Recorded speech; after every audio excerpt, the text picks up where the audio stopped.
ನಮಸ್ಕಾರ ಸ್ನೇಹಿತರೆ. ಈ ಒಂದು ವಿಡಿಯೋದಲ್ಲಿ ಆಹಾರ ಇಲಾಖೆಯ ಒಂದು ಹೊಸ ಅಪ್ಡೇಟನ್ನು ತಿಳಿಸ್ಕೊಡ್ತಾ ಇದ್ದೇನೆ ಸ್ನೇಹಿತರೆ.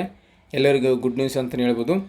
ಇವತ್ತಿನ ದಿನ ಅಂದರೆ ಇವತ್ತು ಬೆಳಗ್ಗೆ 10 ಗಂಟೆಯಿಂದ ಮಧ್ಯಾಹ್ನ 2 ಗಂಟೆವರೆಗೂ ಹೊಸ ಒಂದು ಪಡಿತರ ಚೀಟಿಗೆ ಆನ್ಲೈನ್ ಮುಖಾಂತರ ಅರ್ಜಿಯನ್ನು ಆಹ್ವಾನಿಸಲಾಗ್ತಿದೆ ಮತ್ತು ತಿದ್ದುಪಡಿಯನ್ನು ಮಧ್ಯಾಹ್ನ 2 ಗಂಟೆಯಿಂದ 4 ಗಂಟೆವರೆಗೂ ಕಾಲಾವಕಾಶವನ್ನು ಕೊಡಲಾಗ್ತಾ ಇದೆ. ಇವತ್ತು ಮತ್ತು ನಾಳೆ 2 ದಿನ ಅವಕಾಶವನ್ನು ಕೊಟ್ಟಿದ್ದಾರೆ ಆಹಾರ ಇಲಾಖೆಯವರು. ಕೂಡಲೇ ನೀವು ಈ ಒಂದು ಗ್ರಾಮೋನ್ ಮತ್ತು ಕರ್ನಾಟಕ ಫ್ರಾಂಚೈಸಿಗೆ ಹೋಗಿ ನೀವು ಅರ್ಜಿಯನ್ನು ಸಲ್ಲಿಸಬೇಕು ಸ್ನೇಹಿತರೆ. ಎರಡೇ ಕಡೆ ಅವಕಾಶ, ಗ್ರಾಮೋನ್ ಮತ್ತು ಕರ್ನಾಟಕ ಮತ್ತು ಬೆಂಗಳೂರು ಕೇಂದ್ರಗಳಲ್ಲಿ ಮಾತ್ರ ಈ ಒಂದು ರೇಷನ್ ಕಾರ್ಡ್ ಹೊಸ ಪಡಿತರ ಚೀಟಿ ಮತ್ತು ತಿದ್ದುಪಡಿಗೆ ಅವಕಾಶವನ್ನು ಕೊಟ್ಟಿದ್ದಾರೆ.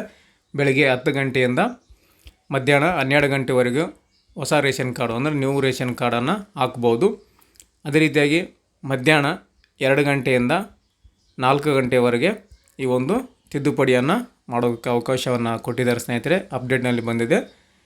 ಇನ್ನು ಕೆಲವು ಗಂಟೆಗಳಲ್ಲಿ ಹೊಸ ಒಂದು ರೇಷನ್ ಕಾರ್ಡ್ಗೆ ಅರ್ಜಿ ಸಲ್ಲಿಸೋದು ಪ್ರಾರಂಭ ಆಗುತ್ತೆ ಸ್ನೇಹಿತರೆ. ಅದನ್ನು ನೀವು ಹಾಕ್ಸ್ಬೇಕಂದ್ರೆ ಹತ್ತಿರದ ಒಂದು ಗ್ರಾಮೋನ್ ಮತ್ತು ಕರ್ನಾಟಕ ಕೇಂದ್ರಕ್ಕೆ ಹೋಗಿ ಅರ್ಜಿಯನ್ನು ನೀವು ಸಲ್ಲಿಸ್ಕೋಬೋದು. ಇದು ಮಾತ್ರ ಇವತ್ತು ಮತ್ತು ನಾಳೆ 2 ದಿನ ಮಾತ್ರ ಇರುತ್ತೆ. ಮತ್ತು ಹಾಗೆ ಇನ್ನೊಂದು ಸೂಚನೆ ಏನಪ್ಪ ಅಂದರೆ, ಸರ್ಗಳು ಇರ್ತಾ ಇದ್ದಾರೆ ಅಂದರೆ ಗ್ರಾಮೋನ್ ಮತ್ತು ಕರ್ನಾಟಕ ಕೇಂದ್ರದ ಮೇಲುಸ್ತುವಾರಿ ಇರ್ತಾರಲ್ಲ, ಕೋಆರ್ಡಿನೇಟರ್, ಅವರು ಕೇವಲ ವೈದ್ಯಕೀಯ ವೆಚ್ಚಕ್ಕಾಗಿ ಅಂದರೆ ಮೆಡಿಕಲ್ ಪರ್ಪೋಸ್ ಆಗಿ ಮಾತ್ರ ನಾವು ಈ ಒಂದು ತಿದ್ದುಪಡಿ ಹೊಸ ಮತ್ತು ಪಡಿತರ ಚೀಟಿಗೆ ಅರ್ಜಿ ಸಲ್ಲಿಸೋಕ್ಕೆ ಅವಕಾಶವಂತ ಹೇಳಿದ್ದಾರೆ. ವೈದ್ಯಕೀಯ ವೆಚ್ಚಕ್ಕೋಸ್ಕರ ಮಾತ್ರ ಅಂದರೆ ವೈದ್ಯಕೀಯ ಪರ್ಪೋಸ್, ಹಾಸ್ಪಿಟಲ್ ಪರ್ಪೋಸ್ ಮಾತ್ರ ಈ ಒಂದು ಹೊಸ ಒಂದು ಪಡಿತರ ಚೀಟಿ ತಿದ್ದುಪಡಿಗೆ ಅವಕಾಶ ಅಂತ ಕೊಟ್ಟಿದ್ದಾರೆ. ಬಟ್ ಇದು ಸ್ವಲ್ಪ ನಮಗೆ ಡೌಟ್ ಇದೆ. ಯಾಕಂದರೆ ಸರ್ ಒಬ್ಬರು ಹೇಳ್ತಾ ಇದ್ದಾರೆ, ಇನ್ನೊಬ್ಬರು ಸರ್ ಹಾಗೇನಿಲ್ಲ ಎಲ್ಲರೂ ಮಾಡ್ಕೋಬೋದು ಅಂತ ಹೇಳ್ತಾ ಇದ್ದಾರೆ. ಸೊ ಡೌಟ್ ಇದೆ. ಸೊ ಆದಷ್ಟು ನೀವು ಅಪ್ಲಿಕೇಶನನ್ನು ಹಾಕ್ಕೊಳ್ಳಿ.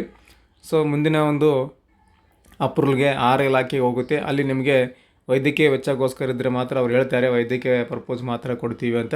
ಇಲ್ಲದಿದ್ದರೆ ಎಲ್ಲರಿಗೂ ಸಾರ್ವಜನಿಕವಾಗಿ ವಿತರಣೆ ಮಾಡ್ತಾ ಇದ್ದರೆ ನಿಮಗೆ ಅಪ್ರೂವಲ್ ಆಗಿ ನಿಮಗೆ ತಿದ್ದುಪಡಿ ಮತ್ತು ಹೊಸ ಪಡಿತರ ಚೀಟಿ ಬಗ್ಗೆ ನಿಮಗೆ ಮಾಹಿತಿ ಸಿಗುತ್ತೆ ಅಂತಲೇ ಹೇಳ್ಬೋದು. ಸ್ನೇಹಿತರೆ, ಇದಿಷ್ಟು ಈ ಒಂದು ರೇಷನ್ ಕಾರ್ಡ್ನ ಬಗ್ಗೆ ಮಾಹಿತಿಯನ್ನು ಕೊಟ್ಟಿದ್ದೇನೆ. ಇವತ್ತು ಮತ್ತು ನಾಳೆ 2 ದಿನ ಅವಕಾಶ ಇದೆ. ಬೆಳಗ್ಗೆ 10 ಗಂಟೆಯಿಂದ 12 ಗಂಟೆವರೆಗೂ ಹೊಸ ರೇಷನ್ ಕಾರ್ಡು, ಮಧ್ಯಾಹ್ನ 2 ಗಂಟೆಯಿಂದ 4 ಗಂಟೆವರೆಗೂ ತಿದ್ದುಪಡಿ ಪ್ರಾರಂಭ ಆಗಿದೆ. ಕೂಡಲೇ ಹೋಗಿ ನಿಮ್ಮ ಹತ್ತಿರದ ಒಂದು ಗ್ರಾಮೋನ್ ಬೆಂಗಳೂರು ಕೇಂದ್ರಕ್ಕೆ ಹೋಗಿ ಭೇಟಿ ನೀಡಿ ರೇಷನ್ ಕಾರ್ಡ್ ಸೇವೆಗಳನ್ನು ಪಡ್ಕೊಳ್ಳಿ ಅಂತ ಹೇಳ್ತಾ, ಇದ್ರ ರಿಲೇಟೆಡ್ ಆಗಿ ಏನಾದರೂ ನಿಮಗೆ ಡೌಟ್ಸ್ಗಳಿದ್ದರೆ, ಏನಾದರೂ ಕ್ವಶನ್ ಕೇಳೋದಿದ್ದರೆ ಕಮೆಂಟ್ ಮಾಡಿ, ಕಮೆಂಟಲ್ಲಿ ನಿಮಗೆ ಉತ್ತರವನ್ನು ಕೊಡ್ತೀನಿ ಅಂತ ಹೇಳ್ತಾ, ಹಾಗೆ ಈ ಒಂದು ವಿಡಿಯೋನ ಇತರರಿಗೆ ಶೇರ್ ಮಾಡಿ ಅಂತ ಹೇಳ್ತಾ, ಥ್ಯಾಂಕ್ಸ್ ಫಾರ್ ದ ವಾಚಿಂಗ್.